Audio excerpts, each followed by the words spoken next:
Oh, we realize everyone dies, but not everybody lives. Come on, Dax. Quite frequently, actually, he'll drop these statements that are like gold nuggets, and he just keeps dropping them.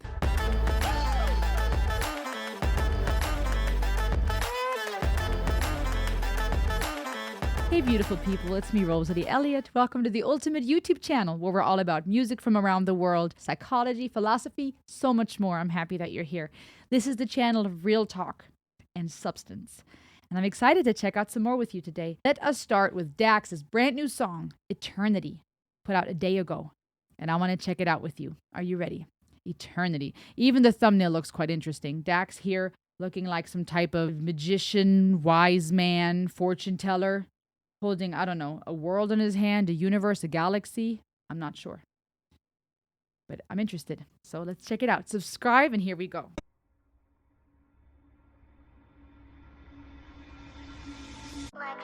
And when you really examine the concept of eternity, one will find that there is no end. Life after death is a concept humans still don't understand. How long is eternity? I don't understand. Some say forever, but if it's forever, then when does it come to an end? It's more than a concept, an infinite time that we spend. It confirms that our lives here on earth are a blip of existence and don't make a dent. As we get older, it creeps in our mind, the thought of the end and beginning of time. The life that we thought that we live doesn't matter, approaching the thought that someday we all die. I get confused when I look in the sky. What is this water hitting my eyes? Maybe the rain is the pain and shame that hits earth when God cries. As we get older, we don't care what we did. It's not the things we receive, but the things we give. We try to go back. Ooh, okay. There's a lot here. Let me rewind and start over. Beautiful how it's starting from the universe, that galactic view, zooming into the earth versus the other way around, starting with the baby, okay, where we feel like life begins. A little baby having been born, and now we're working our way through childhood and so on. The imagery here of a child drawing, I think, what was it, a rainbow, and getting in trouble with the teacher because perhaps she isn't doing what she was told to do, right? Thinking beyond things and not being conformed. That's how I'm interpreting this, as to what she's told to do, right? She's not just going along with what everybody else is doing. She's thinking for herself. She's trying to grasp things that are bigger and higher. The whole song called Eternity, starting with this concept of what is forever, right? These questions we've been dealing with as old as time, as far as we know. These questions where we ask ourselves, what's the point? What is forever? What is life after death? I mean, very profound questions, and I like that about Dax's music. He deals with heavy topics. He deals with those questions he has, and we all have, and I think that's really amazing. And then to see how even there's a slight echo of reverb on his voice that I like, that I feel is fitting to the theme here, because to me it almost implies this space, this vastness, not like a confined room, right? The sound like you would have when you record, say, in a studio, but it's more, it fits to this idea of something wide and open, like space. Just my thought. Let's start over.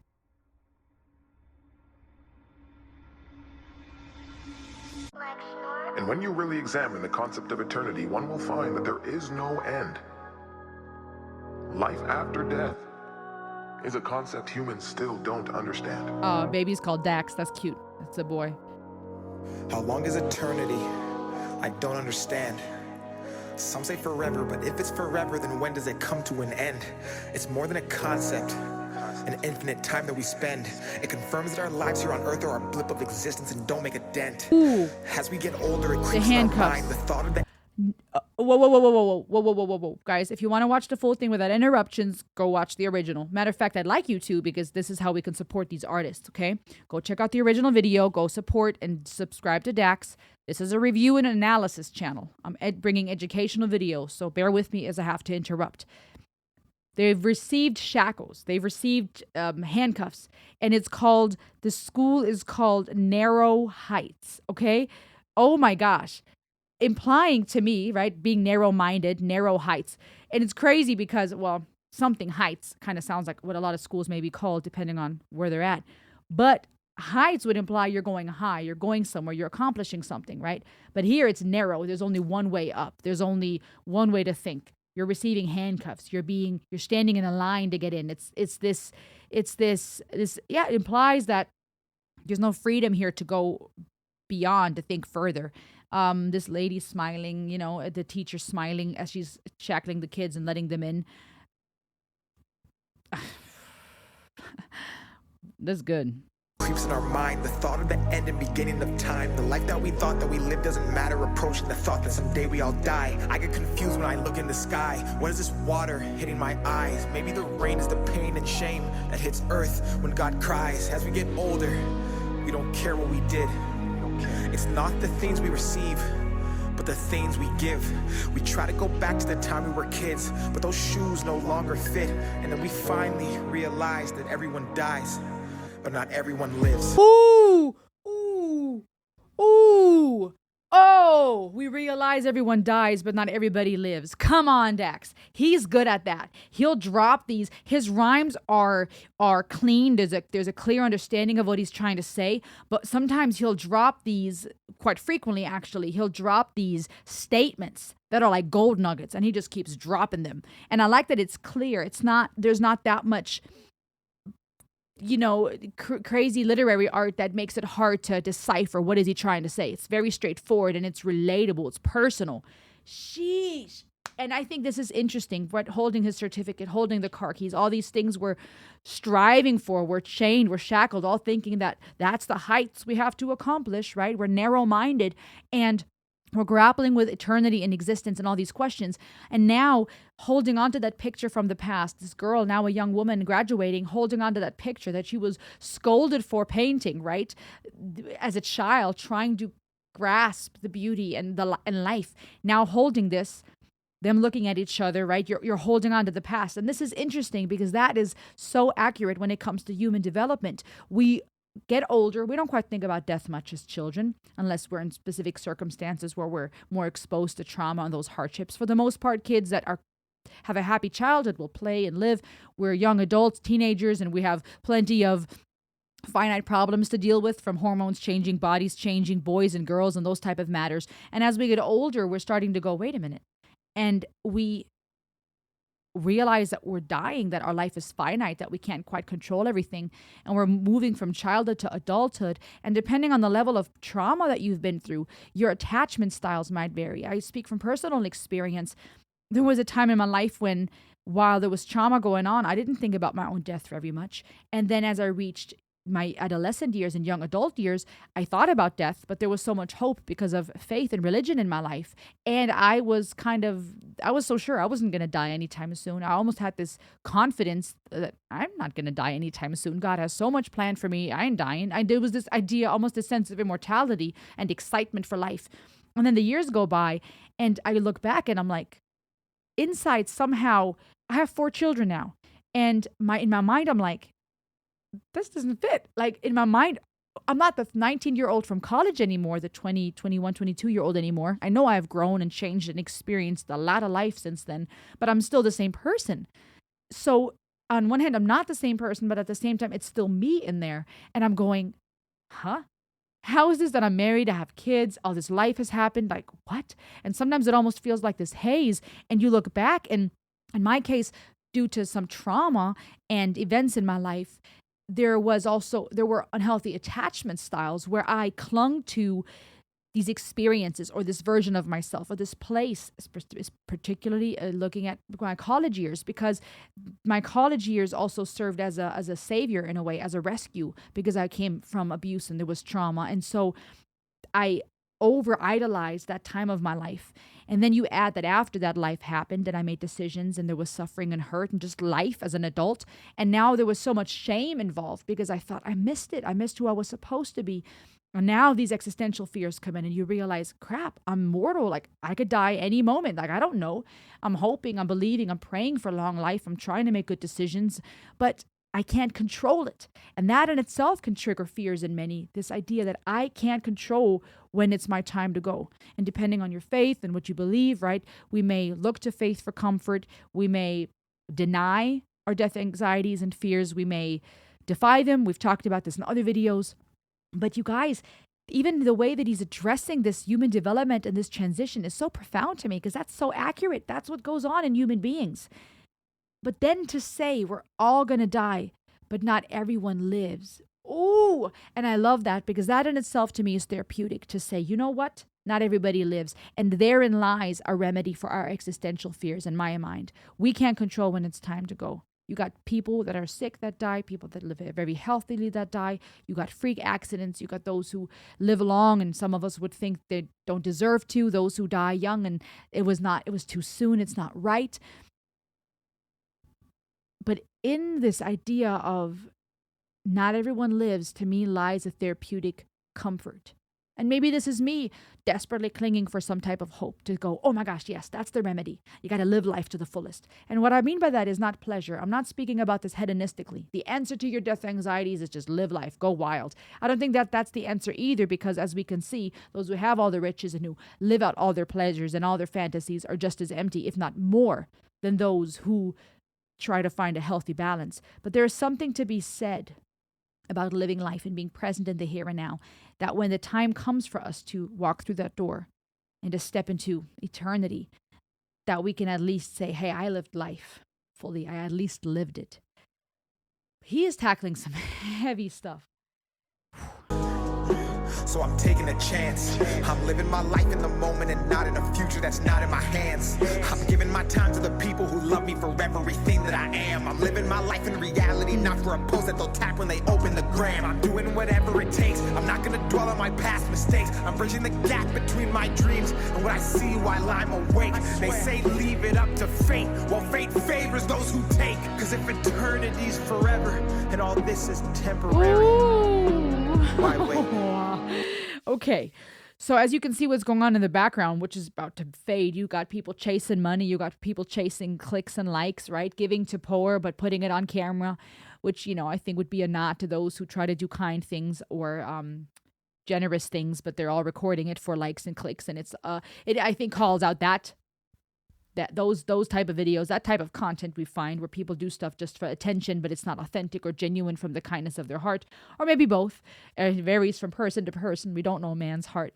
You got people here chasing beauty and sexuality and money and cars and fame. It's all fading. And now he's saying, why wait? And to me, how I'm taking that is not in the sense of, well, if we're all going to die, why wait? Time to go now. I think what he's saying is, if eternity is forever, why do we think that starts when we die?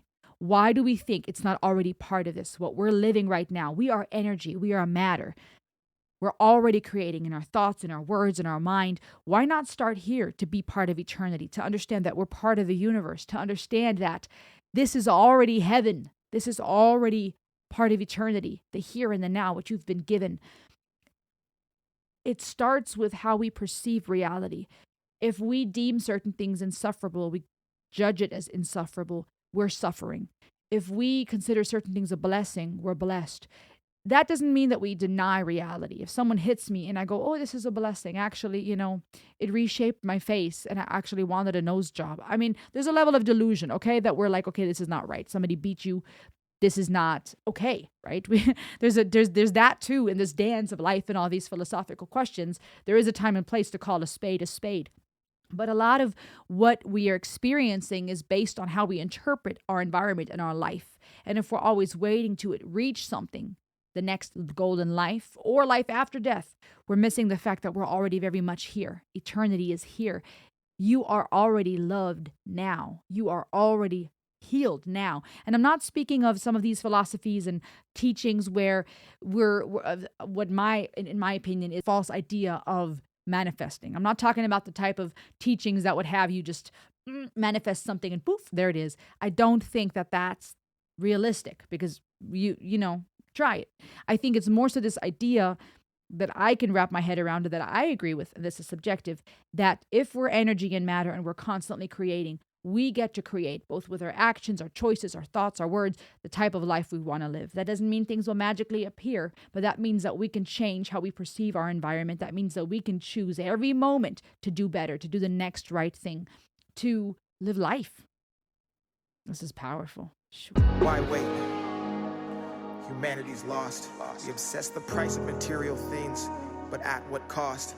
Then treat time like currency and spend it for The applause, hamster on the because wheel. we think that life is just a game we can turn on and off. We build, we break, renew, replace. We 9 to 5 and count the days for 40 years till 65, then live off what our pension pays. We fall in line as mental slaves. Our bodies work, our minds are caged. And that's why people say the richest place you'll find is at the graves, full of hopes and dreams that people never chased, full of feelings that we felt but never got to say. All the thoughts inside our heads that we kept stored and locked away. As our age increased and we got old and everything decayed. And when we finally realized that our whole lives was not a game, and that time was a commodity that we could not regain, and that we were in control and there was no one else to blame, is the day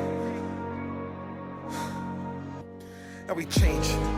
It's eternity, no way, eternity, no way, it's eternity, no way, eternity, no way, it's eternity, no way, it's eternity, no way, it's eternity, no way, eternity, no way.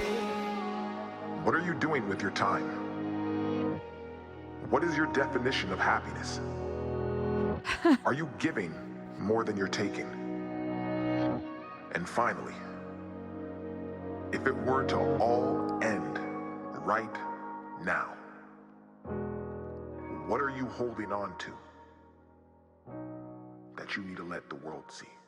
Ooh, Dex, my brother. Oh my gosh.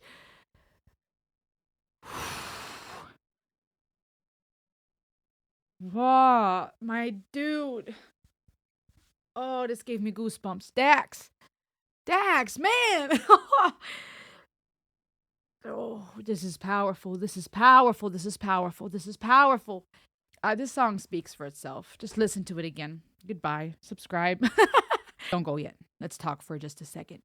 This hits me because, for one, he's talking about a lot of questions that I have too, a lot of things that I think about. I think that many of us think about: death, life, eternity. I love how he walked us through, and how it started with the baby himself, him standing outside of his own crib, if you will, thinking about life and eternity, really showcasing that time is such a relative concept, right? It's a man-made concept, and we're so chained to it. We run around and we get stressed and anxious, me included, right? We're stuck in traffic because we're running late. We're anxious because a child doesn't listen when we wanted it to, or do what we wanted it to, because people didn't show up when they say they would, and it gives us anxiety, and we're stressed or driven by this 9 to 5, right? And now living that calendar with those smiley faces only on the weekend, and the skull emoji, the dead emoji throughout the week was so accurate, right? TGIF, right? We're so much living for when we reach that goal. That goes for our life as workers, right? When we reach our weekend, we can finally chill. That goes for holidays. That goes for milestones in life. When I graduate, I'll have made it. When I have kids, when I have the spouse,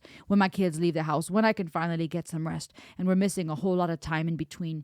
It's grappling with, it's talking about this idea of eternity, and this idea that we have such a hard time wrapping our head around, which is how something lasts forever. We're mortal, we're finite.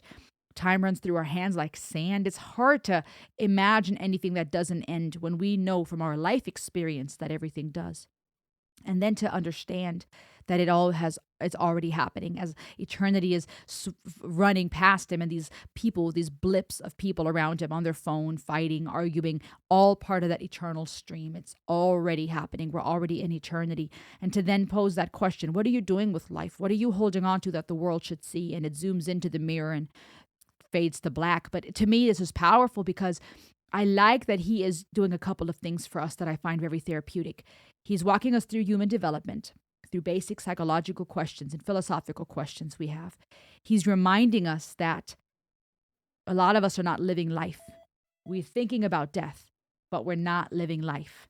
And therein lies a lot of the therapy, I feel, is understanding that you are a human being, that it's starting here and now. Another thing that I liked is that he's calling us to let go, right? As this old wise man, one could say, does this imply a God, eternity? Is this a fortune teller, right? Looking into the future, since we're talking about eternity and time, pointing to the mirror, which is where we can see a reflection of ourselves. That's the place we have to look at when we're talking about eternity and life, not other people. What are they doing? What is she doing? What do they think? You got to look in the mirror, look at yourself. This is that one life you've been given. You're the only one that can live it. You are the only person that can live your life. And I think that also sets us free when we're too consumed with what other people think. In a day and age where we want the likes and the clicks and the affirmation, it's important to be remembered, to be reminded that not, oh, to hell with everybody else, who cares what they say? Because we do care what people say. We care, we want to be affirmed and accepted and known. But at the end of the day, what do you think about you? When you look in the mirror, the only person that can live your life is you. And to then say, what are you holding on to, right? What are we clinging to that the world needs to see also is therapeutic to me, because there is a lot of healing in, as he said, giving more, right? Being more concerned with what we're giving than what we're receiving and what we have. That is therapeutic. When you're depressed, when you're anxious, volunteering somewhere, doing something that goes beyond you, where you can get out of your own mind at times, or out of that space that you feel stuck in, those patterns you're stuck in. It allows us to create new neural pathways in our mind. It allows us to experience these good feel chemicals, right? When we do something kind, when we help someone else in need. There's different benefits to it therapeutically. But also, I feel like it's very therapeutic what he's talking about here, because when it comes to our death anxieties and existential fears, to create something, to let go of what you've been given that you can give to the world. When you look at, what can I create? What can I do with this life that I have right now? I'm already in eternity. Right now, that's therapeutic to me, because I believe we were created to create. We're always creating good and bad things, right? We're creating thoughts, words, actions. We're always doing. We're energy, we're matter. We're constantly putting things out into the universe. We're part of it. And so to say, hey, what is there that you can give to the world? That shows that, for one, you're not alone. You're part of the world, part of the universe. There's something you have to give. It also gives people purpose, because it reminds us you have something to give. There's value to the life you're living. You're valuable. We need you. You have something we need to hear and see and experience that comes from you in this part of the universe and this part of eternity that you are. But it's also therapeutic, because when we create, when we put ourselves out there, we are able to propel ourselves into the future, because we left a legacy. We did something of meaning, and it ripples on into generations to come, and it makes us part of the bigger picture. There was just a lot here, spiritually, philosophically, psychologically, that I found really profound. But I admire him for tackling these hard topics and coming at it from a place of truth and honesty, not shying away from posing those questions and the hard truth that kind of makes us all go, ooh, snap. I've been there. I've done the whole, I can't wait till Friday. I've done the whole, selfie here. And we all can be consumed by that in our own way, however that applies to you. But it was something very comforting about this. And it excited me, because as I was watching, I was like, I get to do something awesome. In real time, I'm watching this video with you guys. I'm recording. I'm creating something. Like, this is exciting. I'm living eternity right now. This was amazing. What did you think? Comment below. Subscribe to Dax, so go support him. Subscribe to this channel. And I'll see you on the next ride. Ayo. Ayo.